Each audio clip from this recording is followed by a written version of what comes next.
Hey guys, and welcome back to the Ramble. I am your humble host, the bearded bard Moireology, and there's just something quick and easy today. My illness has not been nice to me lately.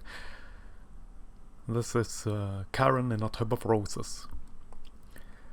So there I was, just minding my own business, bathing as one does, my bathtub filled with warm water and rose petals, my magnificent beard resting atop my knees to give the illusion of having more volume and weight to it than is really there, as my lovely non-gender specific Philippine ladyboy manservant Mad Onna gently and soothingly played the piano in a corner of the bathroom, in order to keep me sane and functional during this terribly trying time.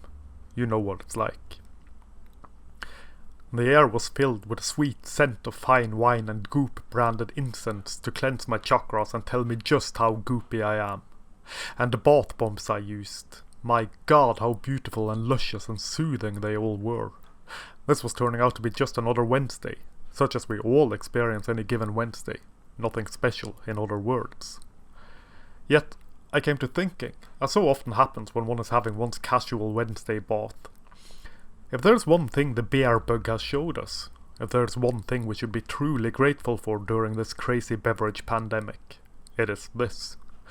We are all really and truly the same. Under the domed and arching roofs of our piano-lined bathrooms, beyond the locked and gated confines of our mansions, we are all the same. Truly, really, obviously, we are all completely equal during this pernicious and problematic pandemic lockdown. We are all confined to these small quarters, these small private resorts of ours. Unable to socialize, unable to go anywhere really, lest we fall victim to the frightening and ferocious fingers of this feverish fermentation plague. There's no differences between us. There's really and truly nothing that separates us from one another. We are all in the same cosmic boat, hurtling through the empty vacuum of space on our road to eventual decay and death.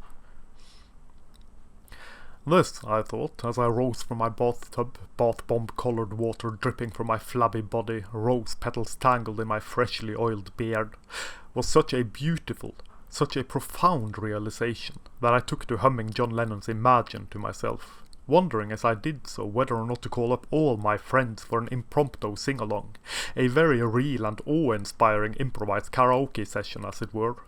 Surely that would heal the world, mend some wounds and bring us even closer together, so that we could band together in perfectly diversified and equitable solidarity. This I pondered, as Mad Onna got done drying me up. They then proceeded to clean the bathroom and mix me my first drink for the morning. The beverage bug really isn't all that important when all is said and done.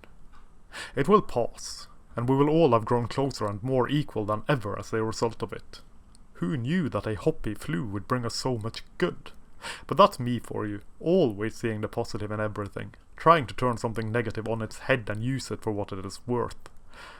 After all, what good is a pandemic if one cannot find some way or other to capitalize on it, be that social or economic capitalization? There's always some way to use something so that I get the attention that I so sorely crave. I am an entertainer after all. What the hell am I, if I don't have anyone to entertain? The rest of the world might as well not exist if it does not notice me. And, well, the same applies to me, myself and I. How do I know if I exist, if the world does not acknowledge me at every tick of the clock? It gets very lonely when being isolated for 2 weeks, with no one to talk to but the servants, and my friends, and my family. Mad Onna delivered me my drink and was then allowed to adjourn to their quarters, a very decent cupboard under the stairs, for some rest and a brief nap. Well deserved, I thought. After all, their father had only recently passed away from exposure to the Mexican malt malaise. Must be a hard blow for their mother, poor thing. Of course, I will wake them soon enough. They are getting paid close to minimum wage after all. And I am not one to make my own brunch to soothe the pressures of the mid-morning munchies, that's for damned sure. I never was one for manual labour. Cooking in any capacity is such a dirty and rotten task.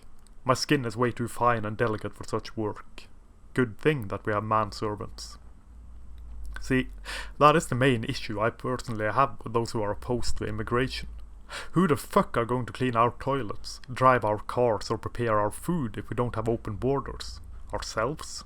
The very thought. None of these racist assholes ever thought of that, that's for damn sure. Someone has to clean our toilets, and you could be damned sure that it ain't me doing that. No, there are far more important things to be concerned about than the Brewski blight. There's no doubt about that. See, I was shocked to learn recently that certain women are being referred to as being a Karen for supposedly being bossy and pesky and wanting to talk to the manager and things of that nature. And this woman-hating, woman-bashing, woman-stereotyping, Karen-shaming cannot stand. This aggression will not stand. It is, as our most beloved manufacturer of equality, tolerance and inclusion, Julie Bindel, pointed out on Twitter, our most hallowed platform for equality, tolerance and inclusion. Very sexist and classist and ageist and other such naughty things that we would never ever pull out of our ass in order to perpetuate a female victim narrative so that the feminist movement will stay relevant. Referring to strong and independent women who don't need no poor customer service as a Karen is really the most foul misogynistic behavior out there. It is even worse than the air conditioner, on about the same level of sexist transgressions and micro-macro aggressions as the iPhone being too large. Making electronic gizmos too large is of course a misogynist dog whistle, a way to subjugate and frighten and enslave women by making us subconsciously think that men are far bigger and stronger and more able than women. This is of course not true in the slightest. Please, repeat the mantra after me. Women can do anything men can do, and do it in heels. And this includes talking to the manager. When a man does it, he is assertive and dominant, and when a woman does it, she is nothing but a Karen. Dehumanized and vilified and painted as a bossy busybody for not taking shit from no customer service. Women must be listened to and believed, no matter how inane and petty their complaints may seem to you personally. See, the complaints may seem petty to you, but you have never been in Karen's shoes. You don't know what Karen has gone through that brought her to complain to the manager in the first place. Maybe she is a victim of domestic abuse. Ever thought of that? Of course you haven't. Everyone is so quick to judge without knowing the what and how and when and where and who of anything. So what if the woman in front of you in the line complained that she had to pay for one of her items which she was sure she had a coupon for, even if the coupon was expired? It doesn't matter that she stood there for an hour straight, demanding to speak to the manager, and then berating the manager for another hour over the expired coupon whilst the line was building up behind her and everyone just wanted to get their shopping done and get home. How was she supposed to know that the coupon was expired? And furthermore, why should she accept that the coupon was expired? Everyone is always looking to who Karen is, never caring about how Karen is. Instead of taking the beating lying down, she sticks it to the man. And this is empowering as all hell, and an example all women should follow. Referring to this behavior as being that of a Karen is such an insult.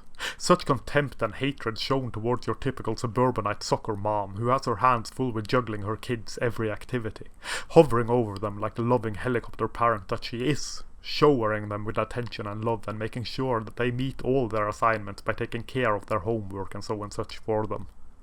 Ungrateful as they are, they would do a poor job with their homework if they were to do it themselves, and this would reflect poorly on her and her abilities as a mother.